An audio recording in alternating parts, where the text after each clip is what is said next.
Hi everyone, I'm Barry Stagner and this is his channel news break.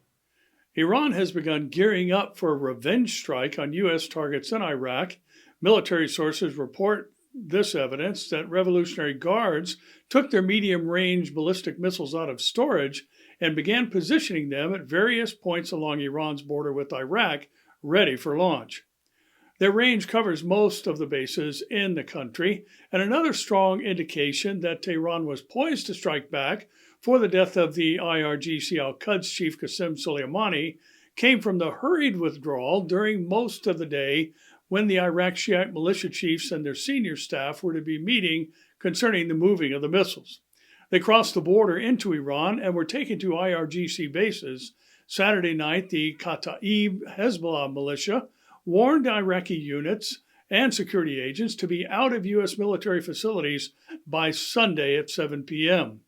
A red flag was unfurled over the revered Jamkaran Mosque of Qom, Iran's religious center, denoting the Islamic Republic's coming retaliation for the death of Qussem Soleimani at American hands. Responding to Iran's preparations for war, President Donald Trump warned in a series of tweets that if Iran strikes any Americans or American assets, we have targeted 52 Iranian sites, some at a very high level and important to Iran and the Iranian culture. Iran itself will be hit very fast and very hard. The figure 52 recalled the 52 American hostages held at the Tehran embassy by Shiite revolutionaries in 1979 to 81. It also raised the stakes against Iran's threat to strike 35 American targets, including warships in the Persian Gulf and the Strait of Hormuz and Tel Aviv.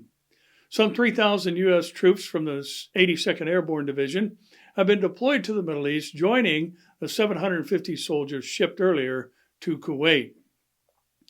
Julian Reichelt, the editor-in-chief of the best-selling German newspaper Bild, on Friday authored a barn-burning commentary praising U.S. President Donald Trump for authorizing a military strike to eliminate Iranian General Qassem Soleimani.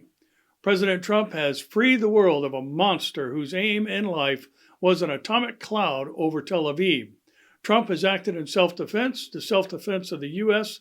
and all peace-loving people, wrote Reichelt. He added that the Iranian terror godfather, Qussem Soleimani, stood for a world that no peace-loving person could want, a world in which you can be torn apart by a bomb at any time because you are in the wrong place at the wrong time. The commentary singled out Soleimani's scorched earth campaign in the Syrian war, a world in which entire cities are wiped out like Aleppo, in which bloodthirsty militia go from door to door and execute civilians.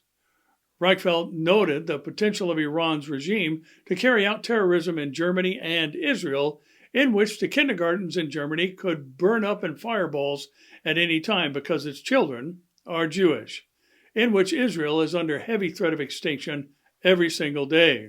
The title of Reichelt's commentary was "Trump has freed the world from a monster," and the U.S. Pentagon said it took preventative military action against Soleimani because he planned attacks against American diplomats. According to the U.S. State Department, Soleimani oversaw terrorist operations that were responsible for the deaths of at least 603 American service members in Iraq. Well, we do know in the last days there will be wars and rumors of war, and the earth will be filled with violence, giving us today's reminder to keep looking up.